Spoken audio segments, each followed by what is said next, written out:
اعوذ باللہ من الشیطان الرجیم، بسم اللہ الرحمن الرحیم۔ السلام علیکم 9th کلاس، کیسے ہیں سب بچے؟ اللہ تعالیٰ آپ کو ہنستا مسکراتا رکھے، زندگی میں کامیاب و کامران کرے۔ جی بچوں، آج ہم اسلامت لازمی میں صحابہ کرام رضی اللہ تعالیٰ عنہم میں ٹاپک پڑھیں گے، حضرت ابو موسیٰ اشعری رضی اللہ تعالیٰ عنہ۔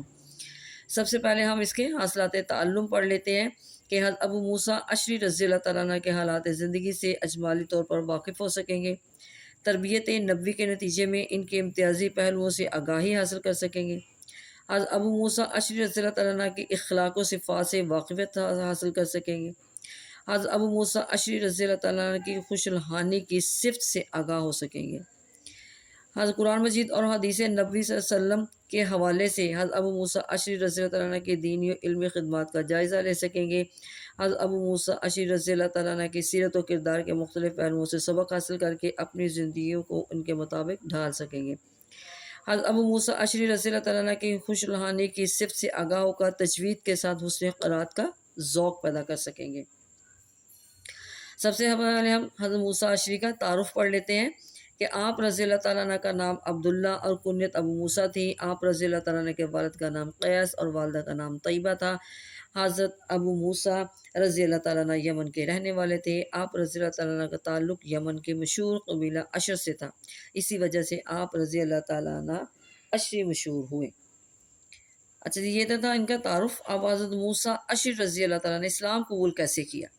کہ حضرت ابو موسیٰ اشعری رضی اللہ تعالیٰ عنہ بچپن ہی سے سچائی سے محبت تھی انہیں، وہ بتوں کی پوجا کرنے سے نفرت کرتے اور دل میں دعا کرتے کہ کاش کوئی انہیں سچ کا راستہ دکھائے۔ ایک دن یمن میں کچھ لوگوں نے بتایا کہ ملک میں ایک شخص ہے، محمد خاتم النبیین صلی اللہ علیہ وسلم، جو لوگوں کو ایک اللہ کی عبادت کی طرف بلا رہے ہیں۔ تو ابو موسیٰ اشعری رضی اللہ عنہ کے دل میں خوشی کی لہر دوڑ گئی۔ انہوں نے جلدی سے اپنا سامان باندھا اور اپنے قبیلے کے چند لوگوں کے ساتھ ملک کا رخ کیا۔ وہاں جا کر جب انہوں نے رسول اللہ خاتم النبیین صلی اللہ علیہ وسلم سے ملاقات کی تو ان کی باتیں سنی تو ان کا دل نور سے بھر گیا۔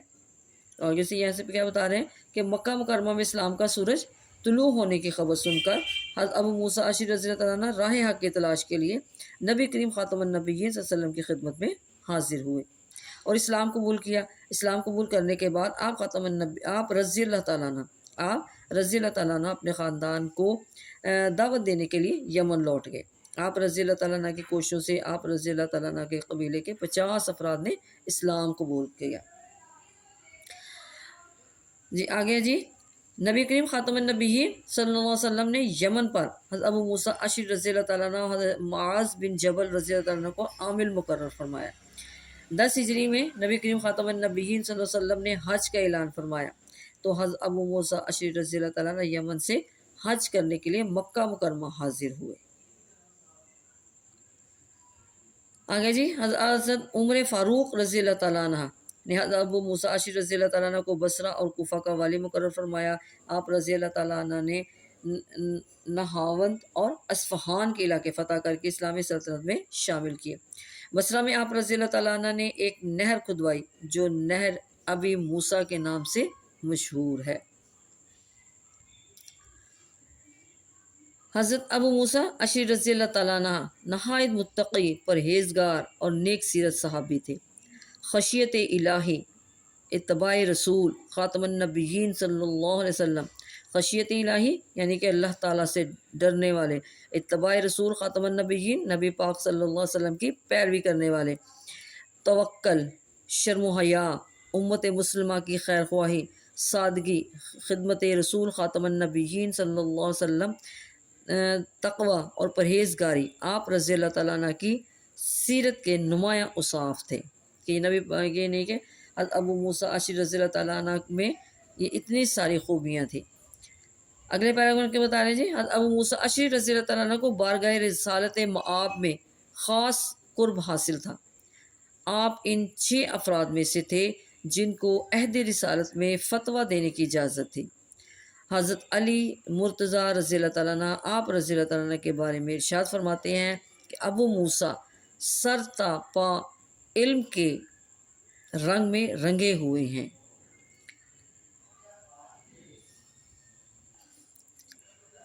آگے جی، حضرت ابو موسیٰ اشعری رضی اللہ تعالیٰ عنہ کی خدمات۔ کیا جی؟ قرآن و سنت کی اشاعت اور اسے دوسروں تک پہنچانے کے لیے آپ رضی اللہ تعالیٰ زندگی بھر کوشاں رہے۔ آپ رضی اللہ تعالیٰ کا اصول تھا کہ جو کچھ کسی کو معلوم ہے وہ ضرور دوسروں تک پہنچانا چاہیے، دوسروں تک پہنچانا چاہیے۔ جہاں تک آپ رضی اللہ تعالیٰ کو چند لوگ اکٹھے مل جاتے، آپ رضی اللہ تعالیٰ ان تک کوئی نہ کوئی حدیث پہنچا دیتے۔ حضرت ابو موسیٰ اشعری رضی اللہ تعالیٰ عنہ سے 360 احادیث مروی ہیں، جن میں 50 متفق علیہ ہیں، یعنی صحیح بخاری اور صحیح مسلم میں موجود ہیں۔ آگے جی، حضرت موسیٰ اشعری رضی اللہ تعالیٰ عنہ کی خوبصورت قیرت کے بارے میں بتا رہے ہیں۔ کیا جی؟ قرآن مجید کی تلاوت کے ساتھ حضرت موسیٰ اشعری رضی اللہ تعالیٰ عنہ کو غیر معمولی شغف تھا، یعنی کہ شوق تھا، ان کو قرآن مجید کی تلاوت سے بہت زیادہ شوق تھا۔ آپ رضی اللہ تعالیٰ عنہ اپنا زیادہ تر وقت قرآن مجید کی تلاوت میں گزارتے تھے۔ آپ رضی اللہ تعالیٰ عنہ کی آواز اس قدر عمدہ تھی کہ نبی کریم خاتم النبیین صلی اللہ علیہ وسلم فرماتے تھے کہ ان کو لحن داؤدی سے حصہ ملا ہے۔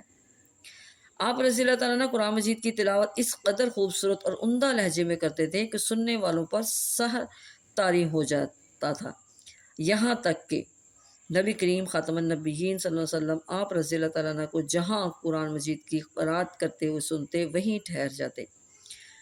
خلیفہ دوم حضرت عمر فاروق رضی اللہ تعالیٰ عنہ کو بھی آپ رضی اللہ تعالیٰ عنہ کی قرات بہت پسند تھی۔ آپ رضی اللہ تعالیٰ عنہ اپنے دور خلافت میں فرمائش کر کے ان سے قرآن مجید سنا کرتے تھے۔ حضرت ابو موسیٰ اشعری رضی اللہ تعالیٰ عنہ نے ذی الحج کے مہینے میں 44 ہجری یعنی کہ 44 ہجری کو وفات پائی۔ وفات کے وقت آپ کی عمر 61 سال تھی، 61 سال تھی۔ حضرت ابو موسیٰ اشعری رضی اللہ تعالیٰ عنہ کی زندگی ہمارے لیے مشعل راہ ہے۔ ہمیں چاہیے کہ ان کی سیرت و کردار کے مختلف پہلوؤں سے رہنمائی حاصل کرتے ہوئے اللہ تعالیٰ اور اس کے رسول خاتم النبیین صلی اللہ علیہ وسلم کی اطاعت کریں تاکہ ہم دنیا اور آخرت سے سرخرو ہو سکیں۔ جی بچوں، یہ تھی آج کی ہماری ریڈنگ۔ اس کو ہم نے اچھی طرح اس کو پڑھ لیا، سمجھ لیا۔ آپ بھی اس کو 1-2 دفعہ پڑھیں تاکہ آپ کی بھی ریڈنگ اچھی ہو جائے۔ اب اگلی ویڈیو ہم اس کی مشق کی بنائیں گے انشاءاللہ۔ اوکے، اللہ حافظ۔